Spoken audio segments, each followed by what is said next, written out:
Shadows of change. What's going on?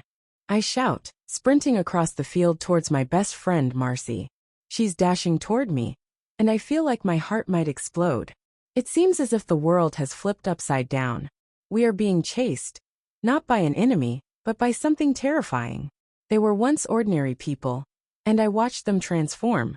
Their skin is now a sickly green, with sharp nails and frightful fangs. Detsy, Marcy calls out, her voice cutting through the chaos. Marcy has been my steadfast companion since we were kids in kindergarten.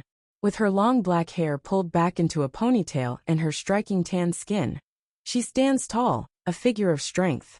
She's athletic, excelling in both the track and basketball teams, and comes from a wealthy family, making her world feel so different from mine. In contrast, I have short light brown hair and skin that pales in comparison to hers.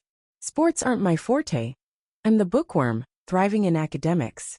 I live with my mother, who isn't home very often, and at 17, our lives have diverged significantly. I reach her in the center of the field, breathless. Des, what's happening? She asks, concern etched on her face. It's okay, we'll figure it out. But we need to get away from here. I reassure her, my voice more steady than I feel inside. Marcy nods, and we run toward the old school building, escaping the chaos. Wait, she whispers urgently, stopping just beside the large brick wall. I can see them over there. What should we do? I ask, the nerves causing me to nibble my nails, a habit I struggle to shake. Marcy gently pulls my hand away, urging me to focus. Her eyes light up as an idea forms. My house. It's an obvious solution, yet I hadn't thought of it. Her home is vast, encircled by a high fence, with several secret entrances we've used for late-night escapades. The abundant space and supplies mean we could hide there safely. How are we going to get there? I ask, glancing at the distance. It's 30 minutes away. She brushes a strand of hair away from her face, determined. My car. We can drive as fast as we can. Okay. I agree, trying to calm my racing heart. But how will we get past them? I gesture towards the creatures lurking nearby.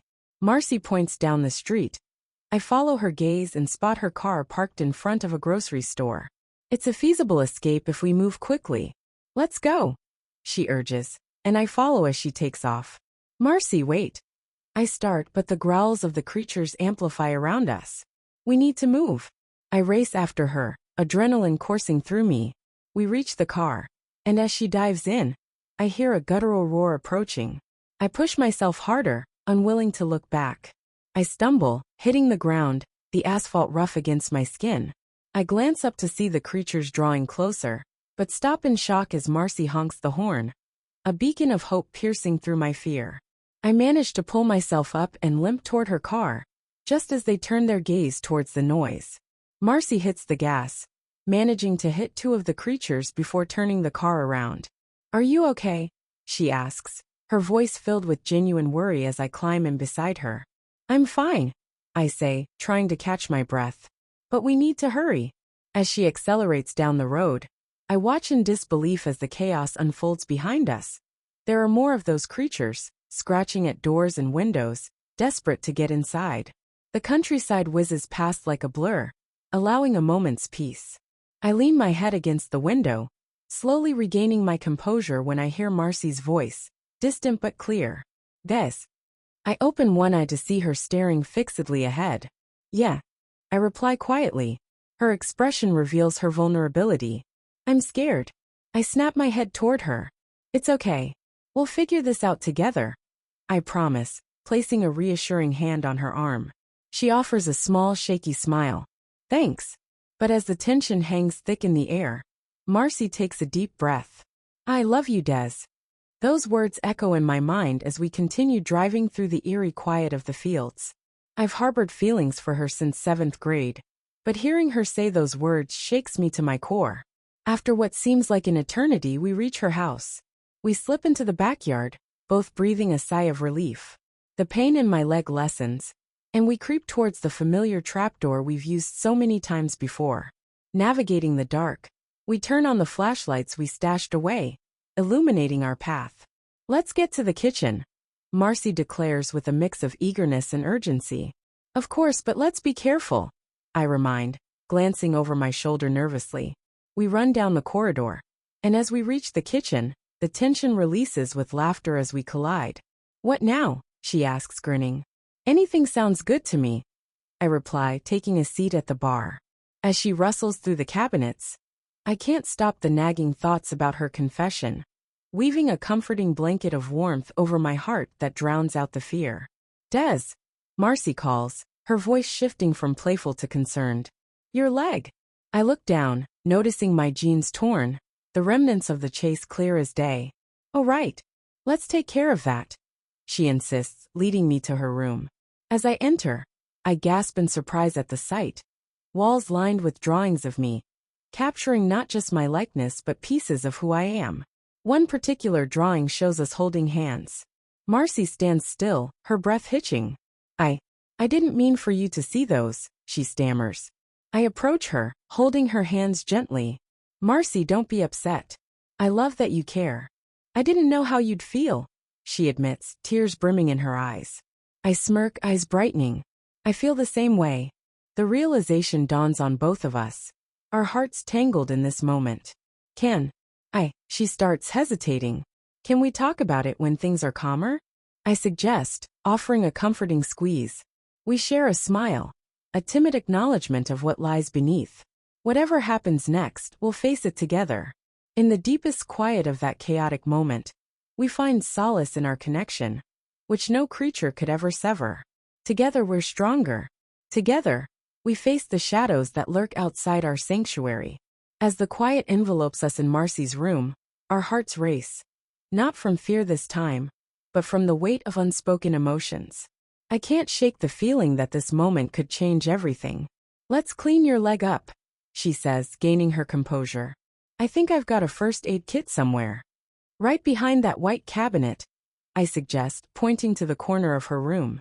I stand still, trying to process the emotions swirling in my chest. Marcy quickly retrieves the kit and spreads its contents across her desk, focused and determined. I sit on her bed, suddenly hyper-aware of how I feel about her. Her closeness, the warmth radiating off her. I can't believe I almost lost her. Okay, let's see, she says, kneeling beside me to examine my leg. It's not too deep, but it'll need some cleaning. Thanks for taking care of me, Mar. I reply, feeling grateful. The tenderness in her actions melts away the anxiety still clinging to me from our earlier escape. Always, she says softly, focusing on the task at hand. As she carefully cleans the cut, I can't help but admire the way her brow furrows in concentration, and the way her fingers move gently, as if she's afraid to hurt me. I didn't know you could draw like this, I say, hoping to lighten the mood as I nod towards her wall of drawings. You've captured our friendship perfectly. She glances up, a slight blush creeping onto her cheeks. I guess I've always looked up to you, you know? You inspire me. My heart flutters at her words. Marcy, you're incredible. I'm just trying to keep up with you. She chuckles lightly, then her expression turns serious. But seriously, Des, about what I said earlier. I meant it. She bites her lip, glancing up at me. I've liked you for a long time. I just didn't know how to tell you. I feel the same way, I confess, unable to hold back my smile. But I didn't want to risk our friendship. I thought you might not feel the same. Her gaze softens, and she places her hand gently on my knee. I wanted to tell you, but I was scared it could ruin everything. Things have changed though, and I realize how important you are to me. Before I can respond, we hear a rustling sound outside, sharp and unsettling. Our laughter silences instantly, and we exchange nervous glances. Did you hear that? I whisper, the reality of our dire situation crashing back down around us. Marcy nods, eyes wide. I think it's time to get ready for anything. She returns to the first aid kit and retrieves some medical supplies before standing, her determination etched into her features. Come on, we need to be prepared. We start gathering supplies, bottled water, snacks, and anything else we might need. We can barricade the door, Marcy suggests, her voice steady. I grab some heavy books from her shelf, and she retrieves the broom and mop we used to fend off intruders earlier, where her mom keeps them.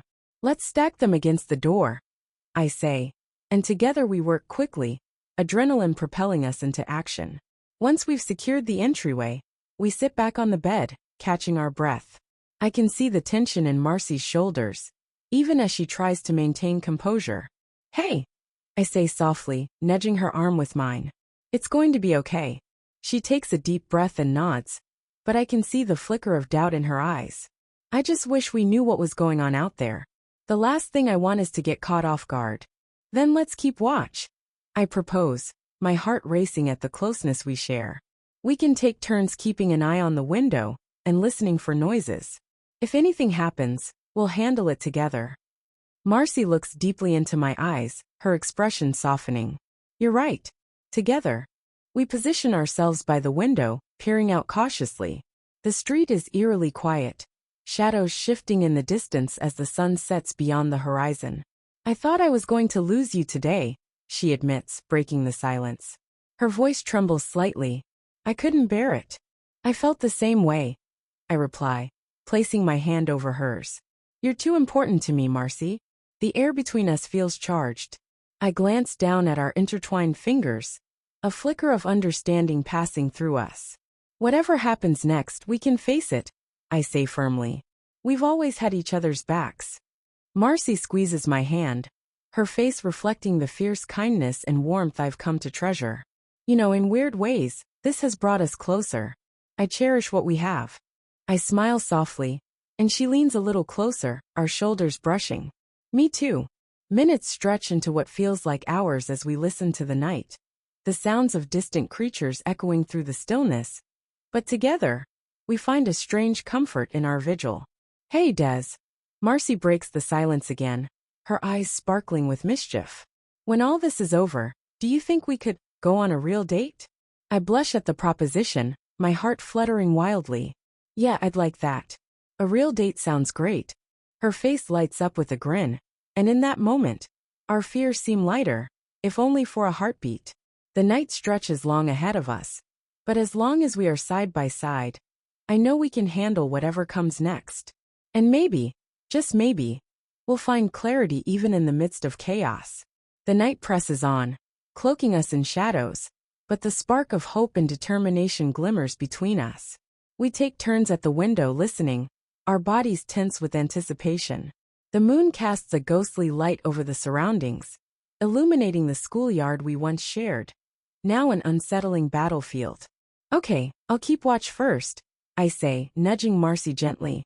You try to rest a little.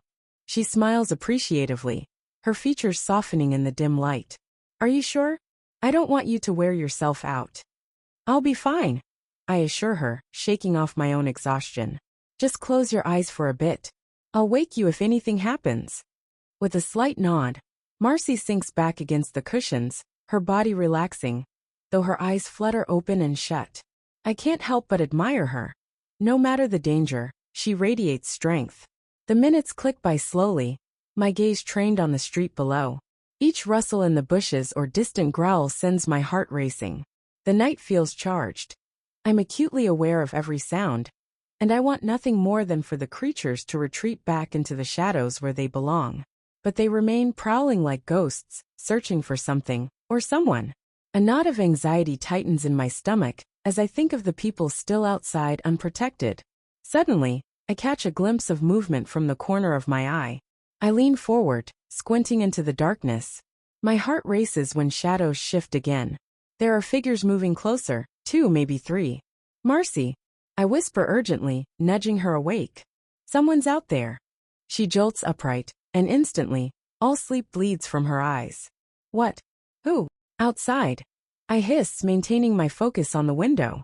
Her eyes widen as she joins me, both of us peering into the night, our breaths shaky.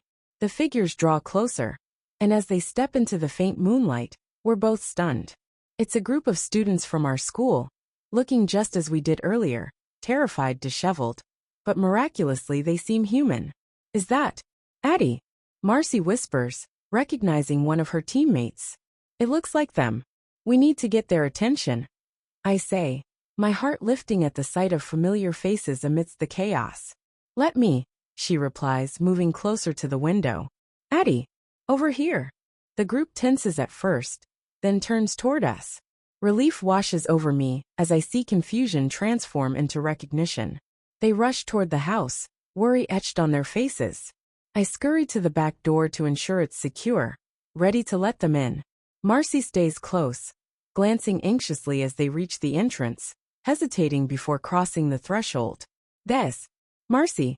Addie exclaims, and just behind her, there's Mel, and a few others from our class. "We thought we were the only ones left. Quick, get inside," I urge, helping them through the door. Once everyone is in, we shut and bolt it, a sense of safety washing over us. We gather in the living room, the atmosphere thick with tension, yet laced with the spark of camaraderie, ignited by their arrival. "What happened?" I ask, looking around at the familiar faces, some scared, others angry.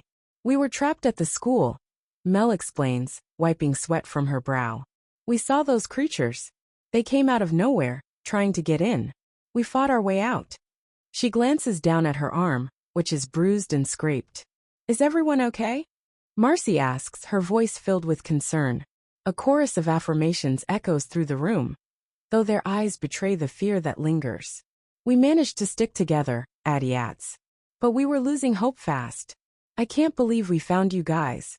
"That makes two of us," I reply, glancing at Marcy, who looks both relieved and ready to take charge. "Okay," she says, her tone steady. "We need a plan. If they can break into the school, we need to fortify this place. We can't let them find us." Her words still, interrupted by a loud crash outside.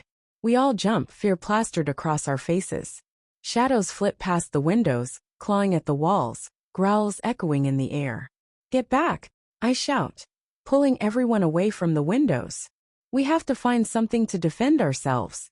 Marcy quickly gestures for everyone to help search through the kitchen, gathering whatever we can find: pots, pans, anything that can serve as makeshift weapons. The adrenaline pumps through me, fueling my resolve. "Marcy, what about your art supplies?" I suggest, my mind racing. "Those can be used creatively for distractions or traps." She nods, excitement mingling with anxiety. "Let's do it. Everyone grab what you can. We need to outsmart them." As we work together, the room buzzes with urgency. We gather paper, string, and whatever materials we can scavenge.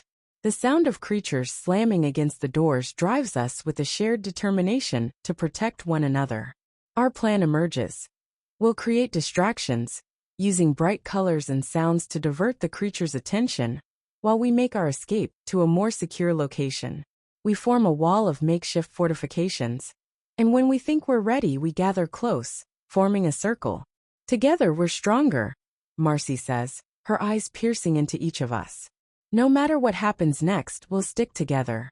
We'll find a way out of this." With renewed energy, everyone nods in agreement. The creatures outside scream in frustration, rattling at the walls, but we remain resolute. "Let's go," I say, leading the way. Marcy is right beside me, her hand brushing against mine. It's a small comfort, but it reminds me of the bond we share. We begin to move as one unit, ready to tackle the coming chaos together. The door shakes violently as we steady ourselves, knees bent and hearts pounding. "We're not just surviving, we're getting through this together," I remind them all. "Let's go." And with that, we burst into action. The night is wild, filled with the sounds of the unexpected.